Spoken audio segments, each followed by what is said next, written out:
Mr. Jesse Joyce. Hey. Yes. How about a hand for Jonathan and Keith, huh? Nice. All right, here we are. This is exciting. I'm glad you guys all came out. I'm really excited. You know, it's always nice as an American to be able to travel and do stuff. You know, I know we don't, like Keith said, we don't have the best reputation ever, but you know, it's not our fault because there's idiots everywhere. You know, like we get the idea that we're all kind of retarded and arrogant. You know, but the thing is, every place where you come from has an idiot. But in America, they have the chance to be president, and it fucks it up for the rest of us. That's what goes wrong. It's been nice here hanging out in Singapore. We've had a great time. We were at a crosswalk, and all the crosswalks have a little button that says "Push for Green Man." It doesn't say "Push to go." It said "Push for Green Man." So I was curious, and I pushed it, and the Hulk jumped out of a bush and punched me in the face. Who knew? I didn't see that coming. We got to travel around. We got to go to Orchard Tower. That was fascinating. It was a good time. The 4 floors of horrors, they call it. Yeah. I don't, how the hell did they come up with that as a con? That seems like somebody said, you know what, I want to buy an iPod and get a hand job, but I don't want to have to go to 2 stores. We wouldn't make it all happen here. It's nice. There were some hot girls there, I'm telling you. We went, and one of them, oh gosh, she was just sexy, you know, and she bent over, and I could totally see her balls. Really great.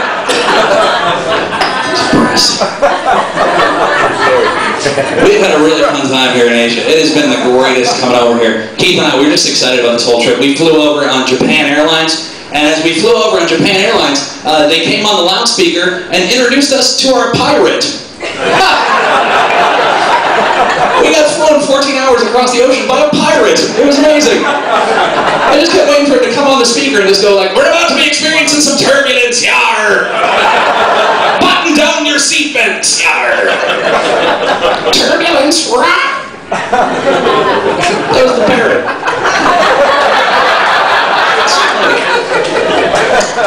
Anyway, it's, you know, yeah, Americans get a bad reputation, and this is one of the reasons. This is a news story that just really upset me. I don't know if anybody saw this. They completed a 10-year study on the airline industry in the United States, and they discovered that they spent an unexpected extra $375 million over the last decade on jet fuel because Americans are more overweight than they used to be.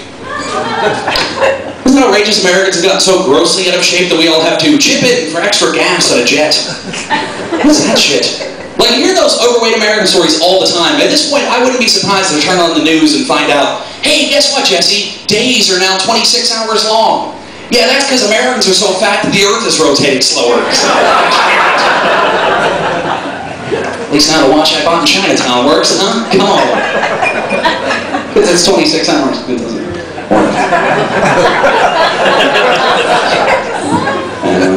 I don't like flying. I have a friend. He's one of these fonts of useless facts. He throws facts out all the time. He's kind of an idiot, but he throws them. And I was flying, and I don't like it. I told him, and he goes, "Dude, don't you worry about plane crashes. You know more people are killed every year by donkeys than die in airplanes." No, I don't know that. What the fuck are you talking about? Well, guess what? I looked it up. That's true. Yeah, Google that. Donkeys kill more people every year than plane crashes. Where the fuck is that happening? Where are donkeys wiping the human race off the map? Because I've never heard of one donkey incident, ever. I'm going to guess Central or South America. They probably have more donkeys than we do. In which case, if it happens that often down there, they're probably the same kind of press coverage that plane crashes do everywhere else in the world. It was like Interview the Survivor. Some guy who didn't get on the donkey. Some little Mexican fellow switched donkeys at the last minute. Like every couple months on Costa Rican television, there's some scared farmer on going, "I don't know what happened. I was coming to the mountains with one, and we came around this corner, and there was this donkey, and one tried to pin the tail on him, and he went crazy. Yes, they thought it was loco." But that background on me, right? Because he told me that, and then I got on the plane, and I got consumed with this overwhelming fear that I was going to get killed by a donkey on the airplane. If it's that common, it's got to happen, and that'd be terrifying, right? Welcome, American Airlines, flight 204 direct to Phoenix. We're getting out to the 3rd 2000. Oh, Jesus Christ, save yourselves! Yar! What the hell's a Japanese pirate doing flying the plane? Crazy. Anyway, I like it here. Smoking, I'm a smoker. I gotta quit smoking. Your cigarette packs are fucking terrifying. Holy shit. Look at this pack that I got right now. This guy, I don't know what the fuck you have to smoke in order to have this happen to your face. I think this guy was smoking hand grenades or something, because that doesn't happen with cigarettes. My grandfather smoked for 78 years, and I could kiss him on the cheek, and it didn't go all the way through. Fucking disgusting. You just look at the pack, you're like, is that a lump of coal? Oh, it's a fetus. Sweet. Now I'm relaxed. Yeah. Enjoy a cigarette. I think that's kind of unfair that they put like the worst possible scenario that could ever go wrong on the pack, you know? Like maybe that happened to that guy.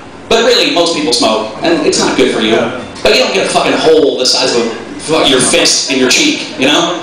It just seems unfair that they would do that, you know? Like, I mean, beer, that's dangerous, right? Why don't you put a picture of you waking up next to a fat girl with a beard on it, huh? Why not, right? Because it doesn't always happen, that's why. You buy a Robbie Williams CD, you should put a picture of a guy jerking off in his basement for the next 60 years in his mom's house, you know? Something like that, right? Get a little close to home with that, Robbie Williams fans? Alright, nice. I'm excited to be here. We get to travel around a lot, Keith and I, and it's great. Not exclusively, it's not like we're a couple, but we travel. And we got to go to Iraq. We did shows for the troops. And I got to say, if you guys get the chance to go to Iraq, go. It's beautiful. Gas is so cheap. But if you go, just be aware of this. You got to wear the bulletproof stuff the whole time you're there. But they don't give us the real shit. They keep that for the troops. We get all like the leftover Korean War shit.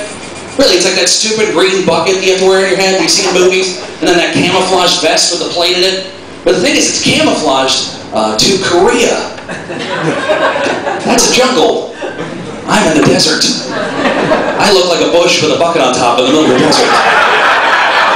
That seems to make me more of a target, I think. An insurgent sniper looking at you. Somebody put a bucket on top of a bush and it's telling dick jokes. I don't trust that. We were in Bahrain and we got accosted by a pimp on a bicycle. Yeah, you heard me. A pimp on a bicycle. He followed us around for 20 minutes going, we have very high-class girls, very high-class girls. Yeah, it really seems like you're doing well for yourself on the bicycle. Why don't you get a little sidecar and put the whore in it, you know? And you put her in the basket and honk the squeaky horn, you know? Whores! I got to fire a 50 caliber machine gun. Holy hell, that was awesome. And here's the thing, I don't like guns. I'm not a gun guy. I've never fired a gun in my entire life. And to go from never firing a gun ever to firing a 50 caliber machine gun, that's a huge learning curve. Like the only thing I compare that to, that's like if you've never been on a bus ever, and then you buy the ticket, and you show up, and you're flying a space shuttle. That's what it's like. I swear to God, like, I don't like guns, but I understand it now. I get why guys do. Because it just awakens some inner dude quality you didn't even know you had, you know?